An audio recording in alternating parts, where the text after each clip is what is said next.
buy this kind of eggs, you're gonna want to stick around too. I got no experience in the chicken life, okay? But what I do know is it feels like what this company is doing is shady as shit. Now, according to Vital Farms, this is directly from them. Their pasture-raised chickens graze outside, but they also receive a supplemental feed that consists primarily of corn and soy and has natural ingredients like paprika and marigold, which helps the hens produce eggs with the deep orange yolks that our customers prefer. Yeah, we want the deep orange yolk, but not like that. Why'd they choose to do that? Well, it's the same reason it always is.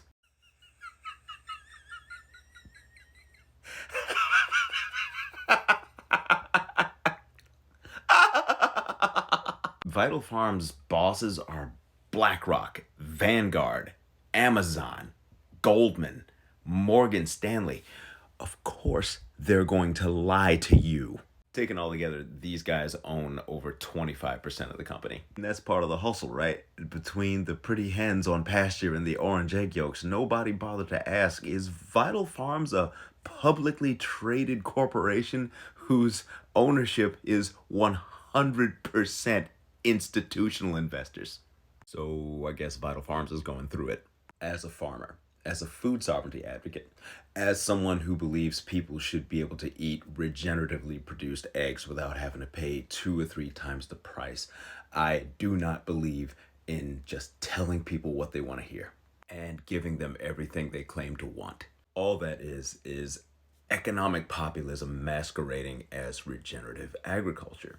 When people are looking to you to lead and then discover that you've just been following them the whole time as they stab around in the dark with limited information, they get a little pissed off.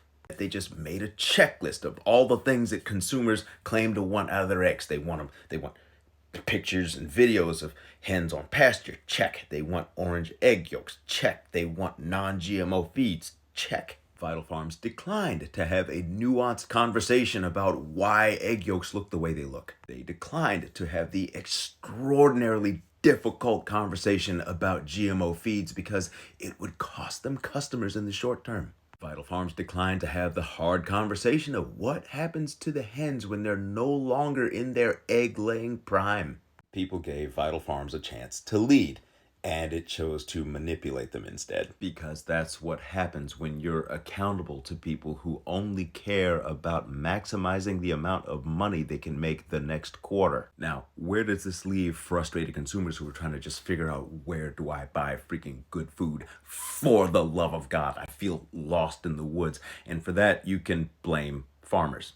It's our fault. It's our problem. For my part, me and my partners have developed an entire business designed to solve this problem. We want to get big enough so that we can pay people well, take care of lots and lots of watershed, and get the price of regenerative food down to where people can actually afford it with real wages. But we specifically don't have national ambitions precisely because we don't want to need the amount of money that requires us to be accountable to these freaking people. So what can you do to help? Buy food if you're in DC, Maryland, or Virginia. Buy pet treats if you live anywhere in the country. Contribute to our mutual aid pool if you live anywhere in the country. And I cannot stress this enough, follow us on YouTube so that Google will pay for our chicken factory without them having to become an investor. But yeah, sorry to be the bearer of bad news, but